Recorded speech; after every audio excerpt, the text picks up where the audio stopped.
Ang daming umiyak ngayong gabi dahil sa pagka-evict ni Binsoy. Hindi niya pa talaga deserve ang mapalabas ng bahay ni Kuya. Am I really that much? Breaking these feels down. Am I? You don't really know you. Sa lahat ng evictee sa bahay ni Kuya, si Binsoy lang ang nagpasakit sa damdamin ng mga netizens. Napatanong tuloy ang karamihan, bakit hindi ito nilaban ng mga taong bayan. Napakalaki sanang tulong sa kanya na mapasali siya sa Big Four dahil inaasahan siya ng kanyang mga kapatid. Pero anyway, hindi naman dito nagtapos ang journey ni Binsoy. Baka mas marami pang opportunity or may mga nakalaang opportunity pa para sa kanya kaya maaga siyang napalabas sa bahay ni Kuya. Sabi nga ng ilan, kung sana may marami silang pera, ibuhos daw nila lahat ng vote kay Binsoy. Mas karapat dapat daw kasi si Binsoy kumpara kay JP.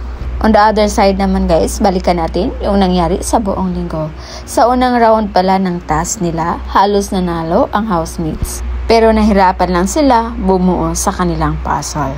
Kaya pala umiyak si Fiang that time kasi na-miss niya pala si Kuya Dong na siyang nakatapat ni Fiang. Kaya pala napagsabihan siya ni Kai na mind over heart dahil naging emotional siya nung makaharap niya si Ding Dong. Balikan natin yung kanilang mga task. Una pa lang nakabuo ng puzzle ang House Challenger. Kaya nung dineclare ni Kuya na tama yung puzzle ng House Challenger, sobrang naging emotional ang mga housemates. Hindi nila gustong magpatalo sana. Dahil gusto nilang patunayan kay Kuya na karapat dapat sila kaysa sa mga House Challenger. At about naman dun sa chicken na nagtrending ngayon dahil pinag-usapan ito ng mga netizens, pinasok pala ito sa loob ni na JM at Binsoy dahil masisira ito sa labas kasi wala silang freezer. Pero may nakakalokang binanggit si Fiang na may awa ang Diyos pero si Therese wala dahil grabe pala ito makapagsalita para sa kanila. Tama naman yung paliwanag ni JM na nilagay lang nila sa loob yung manok dahil masisira ito sa labas. Pero ayon pa kay Therese, sa kanila na yon kasi nasa loob na ng bahay ni Kuya.